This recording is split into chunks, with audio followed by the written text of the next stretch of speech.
Now, first thing, mistakes to avoid, pricing strategy. Let's have a look. So we need to understand first, what is a logical buyer's decision-making matrix? And there are 4 steps when a landed buyer want to make a decision. Why is it important to understand? It's because if you are buying, you want to understand what is a good decision-making kind of sequence. If you are selling, you can also understand what the buyer is thinking about. So let's have a look at the first one. And before that, why is this important for us? Is because if we don't understand the decision-making matrix that is logical, we will tend to buy with emotion.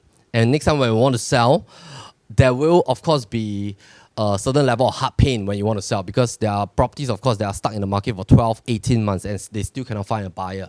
So we want to buy with analysis and logic. So let's have a look. Step number 1 of a landed buyer. So a typical landed buyer, and we all know that a landed buyer, they have a certain level of budget, and they are of definitely a certain level of career status, professional status, or maybe they're already having a certain level of property portfolio status. And thus, when they want to come into the landed market with, let's say, 4, 5, 8, or 10, or 15, $20 million, they follow a certain decision matrix. And the first step usually that a landed buyer will do is that they will start with a district level decision first. So they will decide which district do I want to go. So after they selected the district, second one is that within that district, they will start to study the enclaves. They might drive around. They might have a feel of the enclave. They might see which portion is elevated, which portion is near to certain amenities, which portion feels good as well, and how are the neighbors like, how is the facade of the existing landed like, how the roads are there, you know, cul-de-sac and stuff like that. So they will start to select enclaves. After they have pinpointed certain enclaves and shortlisted the enclave, they will then start to look at these 3 most important factors. First one, what are the inherent factors of, let's say they shortlisted 3 landed properties or 5 landed properties. What are the inherent factors of these 5 landed? Can I add value, or has there been value that has been added by the current owner? And then vis-a-vis the asking price of this landed home. So these 3 will then make up, in combination, my pricing decision. And after these 3, there are also another 3 subset of homework before I put down the check and make an offer to the seller. Is that I want to compare in terms of the past transaction on this street and enclave. Is this asking price fair? Am I paying too much? Am I paying above value for too much? And currently, am I in the seller's or buyer's market? Am I in a bull market or a bear market? They also want to look at this thing called CMA, comparative market analysis. That means I want to look at the entire basket of asking prices now. Let's say now this particular enclave and this particular 2 rows of streets are the homes that I'm shortlisted. Maybe there are 5 landed within here that I like, and I'm hunting for a semi-D. What are the other semi-Ds asking for? I want to know the asking prices. We call it comparative market analysis. And of course, I also want to check the bank valuation of this particular landed that I am shortlisting before I make an offer, because I want to make sure that the bank can support the valuation. Even if I were to pay above valuation, I don't want to pay too high in the sense that you don't have to top up too much cash. So these are the combined 4 steps in terms of decision metrics. And then, of course, when we look at this entire flow, it will start from here, district, enclave, followed by these 3 factors, and these 3 are the subset of the pricing offer decision. So let me introduce to you the new framework for tonight. So the new framework is that when a buyer wants to make a decision, they will always think about GIC versus PIC. That means that when they're comparing between 5 landed or 3 landed before they make an offer, or maybe there are 4 that they like. Let's say if they're looking at a semi-D within that same enclave, they will compare GIC versus PIC of this 4 landed. So what do I mean by that? This is basically what I mean by GIC and PIC. So every landed, we call this the landed apex coin, meaning that a landed with good inherent characteristics, at the flip side is that I will still have a chance for me to add value after purchasing it. That means if I buy a good landed with more inherent characteristics that are good, that are positive, and of course there might be certain level of poor inherent characteristics, but the good supersedes the poor, I will still have a chance on the flip side of my coin to add value to this particular landed. And of course, if I find a good inherent characteristics landed, I want to introduce you to this horse. It's like a horse that is very strong. It's like a good horse. A horse with a good DNA. So we're going to represent this particular horse image. Fix it. Try to remember the image in your mind. I hope that this photo looks great. We call this a horse with a good DNA, good inherent characteristics. And of course, certain homes have more poorer inherent characteristics. Maybe it's facing an expressway and things like that, odd shape and stuff. And there are several good characteristics, but the poorer characteristics supersedes the good ones. On the flip side of this particular landed, there's still a chance for me to value add, because certain homes with poorer characteristics can still allow me to rebuild. I can still A&A, I can make it into a fantastic, beautiful home. I can add lift, create more bedrooms. I can make the design very solid. So every home is fair. On the flip side, I can always value add. And I'm going to create this new image as well. So I will call this a poorer DNA horse. So for this webinar, we're going to have 4 different types of horses for everybody to remember easily. So when you're out on the ground hunting for your landed home, it's easier. So next time we can just chat according to horse languages. So maybe when you speak with our landed consultants or speak with me, we can just use horses to describe certain homes. All right. So 4 types of landed horses. Let's have a look at this. Number 1, a good DNA horse. Number 2 is that the good DNA horse, after you add in value, add enhancement. Let's say this plot is solid, it's a good plot, it is a good DNA, and you still decide to rebuild it, you are creating a stellar horse. Basically, this horse will be solid, all right? And let's say you find a good plot, fantastic facing, quiet facing, good land size as well, and then you decide to buy it, and there's no need for you to rebuild. You just need to do a bit of renovation.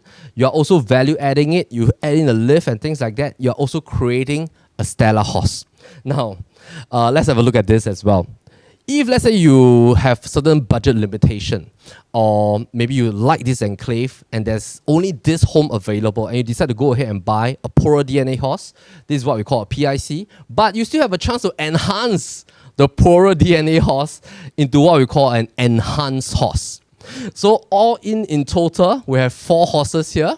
We have good DNA, poorer DNA, we have a stellar horse, and we have an enhanced horse. Enhanced horse means that inside is actually a poorer DNA horse, but you enhance it. You build it beautifully, you add value, you build a pool and things like that, all right?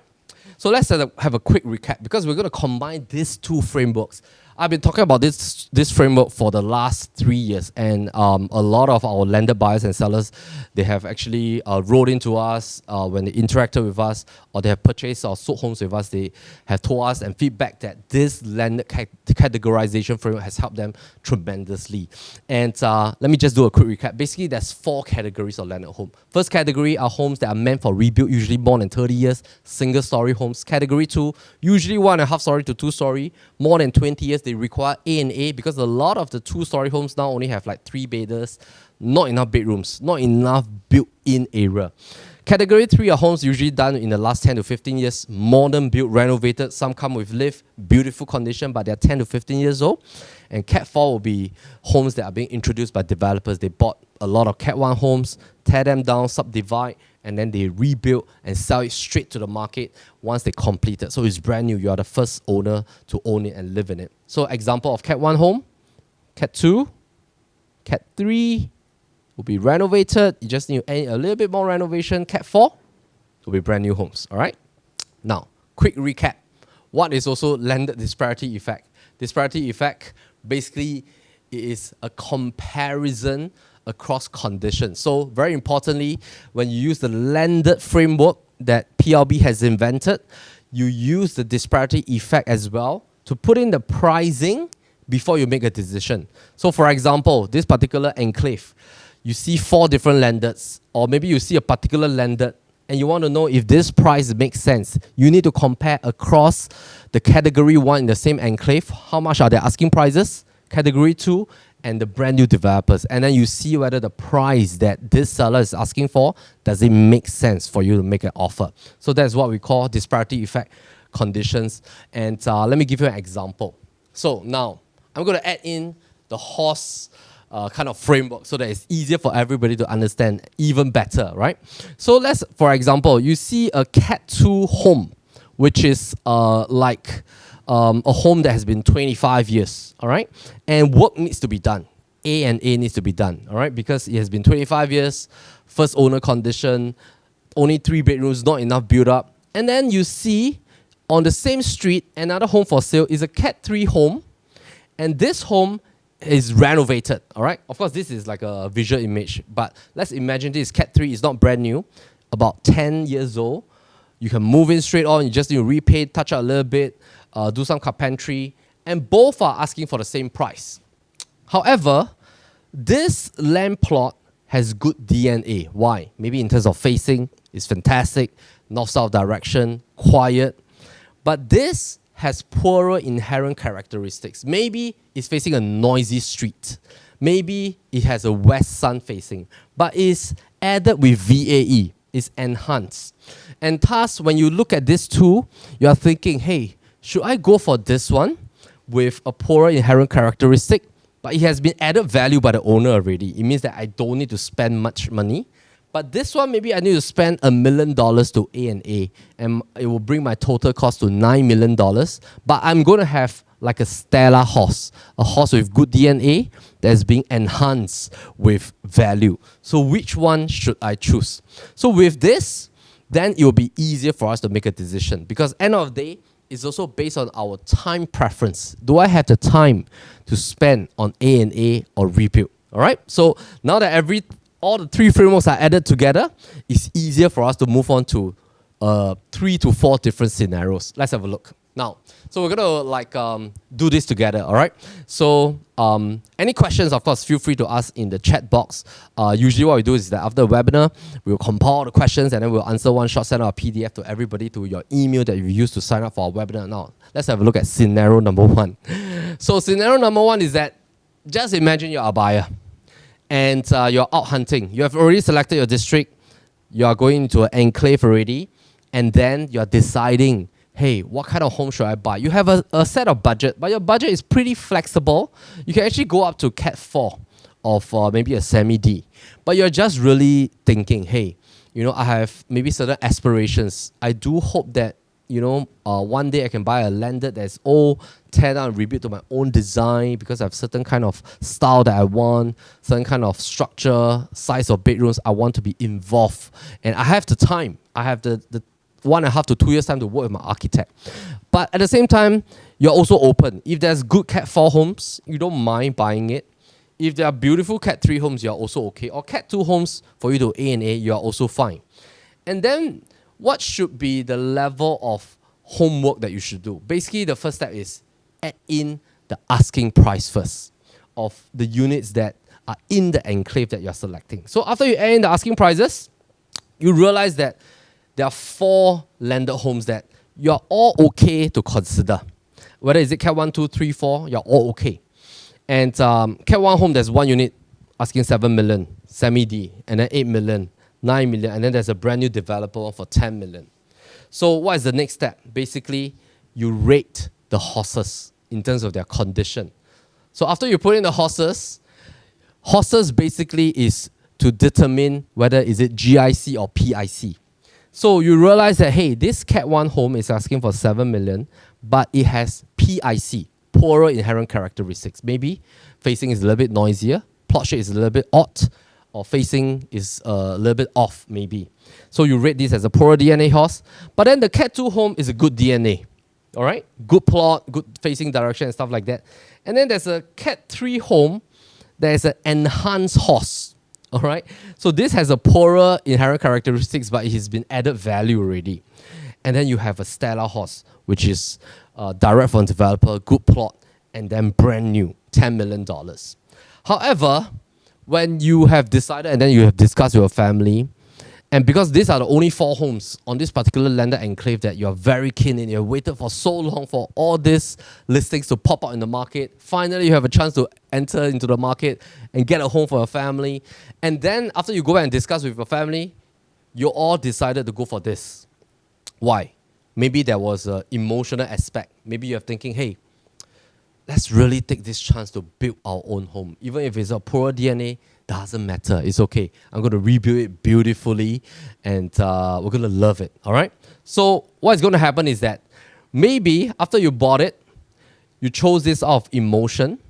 And what should actually be one of the decision metrics that can probably help you if you have not purchased a home at this stage. So step number 3 is actually to visualize 3 years later. Why 3 years is because your seller stamp duty is up. It could be 5, 8 years. Is that visualize in the event if you do want to sell. I'm not saying that you must or you will sell. If you do want to sell, when you're going to exit, are you able to compete with the rest of the horses? Now, sometimes, example, you're doing very well in your business and your work and your profession. This is a semi-D. But maybe 3 years later, you have aspiration to go to a detached and you see something that you like in maybe 9, 10, 11, a detached. You want to enter into that, but your name is stuck in this semi-D. And when you start to put this in the market, you realize that, hey, why is it that it takes so long to find a buyer and I still cannot exit? And that is what I mean by having that level of choice and flexibility. So when you look at this, and let's say you spend $2 million to rebuild this particular home that you have purchased 3 years ago, and that brings your total costing to $9 million. And let's say 3 years later, the market moves up. Market is good. Every home now is asking for an additional $2 million on top of their purchase price. And let's say all these homes were also sold in a short frame of time after you purchase this particular home. And now, when you want to sell 3 years later, all these homes are asking for 10, 11, 12. They are all adding $2 million on top of their purchase price in 2027. And you also follow suit. You have spent $2 million to rebuild. Your total costing is $9 million. I'm not adding in your other miscellaneous costs like buyer stamp duty and stuff like that, just for purpose of illustration. And you add $2 million to want to put it in the market, $11 million. So what is going to happen is that then you will realize that, hey, why is it that I have some level of difficulty in exiting? Countless viewings, offers are low, people are lowballing me, and then it takes a little bit of time to find a buyer. The rationale could be because you might be surrounded by the better DNA horses. Why? Because this home, it was brand new 3 years ago.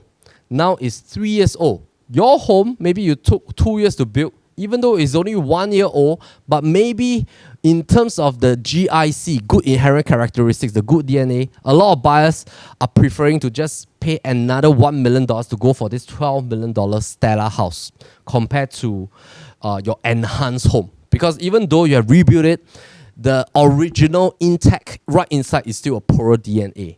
And we have to take note that when we move towards a higher quantum, buyers become more specific. Buyers are more stringent in terms of what they're buying. And because they have the budget of choice, they have $10 over million, they become more stringent in terms of choices. So this could be one reason. And let's have a look at the next one. Scenario number 2.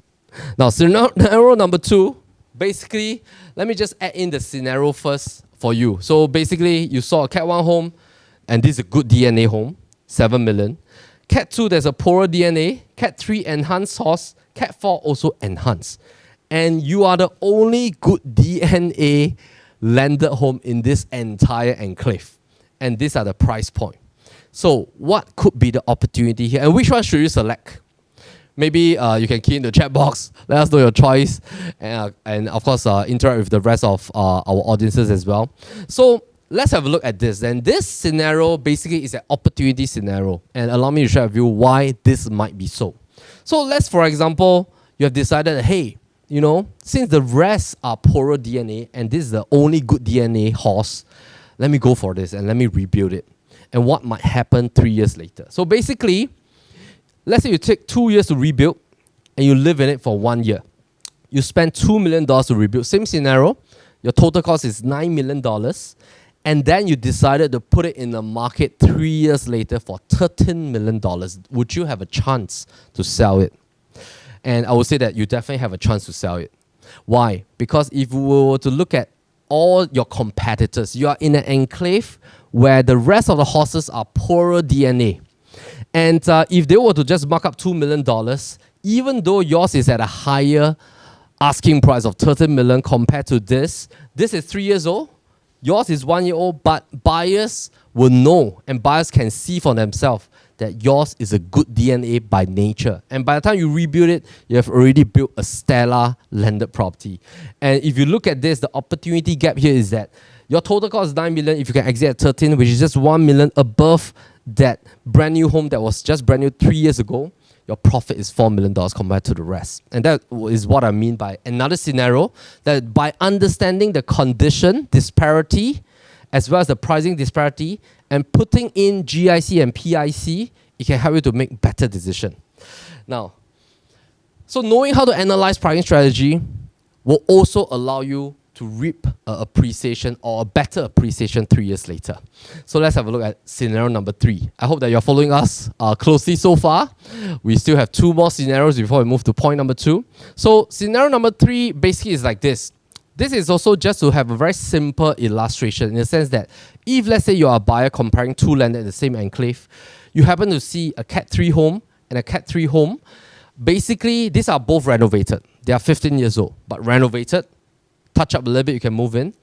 Look at the GIC versus PIC, whether it has a good DNA or it has a poorer DNA. And it will be then easier for you to choose, because if they are both asking at the same price, then it will make a lot of sense to go for this.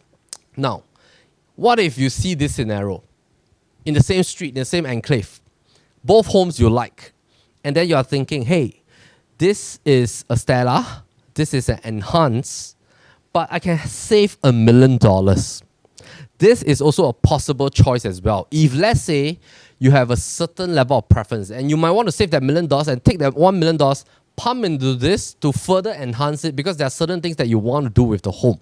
So this is also another way of looking at things. Let's have a look at a quick recap is that all landed will still find its buyer as long as the price makes sense when you compare GIC and the value add enhancement. The value add can be either added by yourself or it could have already been added by the owner. All right? So it all depends on whether do you want to add it yourself. Let's move on. So a summary up to this part for the 3 scenarios is that also, if let's say currently you are selling a landed to switch to another landed, take note that if your current landed has poorer inherent characteristics compared to your competitors in your enclave, sometimes it will make a little bit of sense to leave a little bit of room for your buyer so that it will make sense for them if you really want to move your listing. If you really want to move your landed because you have an aspiration to move to somewhere else or another landed or another set of portfolio, and you're thinking, why can't I move my landed? Then it might make a little bit more sense to leave some room for your buyer so that they can make sense also. They can use that little bit of savings or discount factor compared to the rest of the good DNA properties in your enclave to value add themselves. And that is how you can possibly see a little bit more kind of like response for your listings. Let's have a look at this case study. So this home was already priced correctly. This home is in D19. This is what we call a house behind a house. Usually, in the past, a developer buys out a big detached and then they will build one semi-D at the front, one semi-D at the back. But usually, the semi-D at the back has a long driveway. We call it a house behind a house. And of course, this is categorized into, if we will look at GIC and PIC, it definitely has PIC. That means poorer DNA compared to the front house. Why? Because this land, technically, in terms of usage, is a little bit more restricted compared to a prim and proper land plot. So a lot of buyers, they maybe will have a little bit of issue thinking about how do we utilize the land. So this home is a real case study. 11 agents tried to sell it. They couldn't sell it. I think it was about a year when the sellers approached PLB. We were thinking of a way on how can we position it and really to bring out some solutions on utilizing this land plot. And of course, bring back some of the positive points of this home.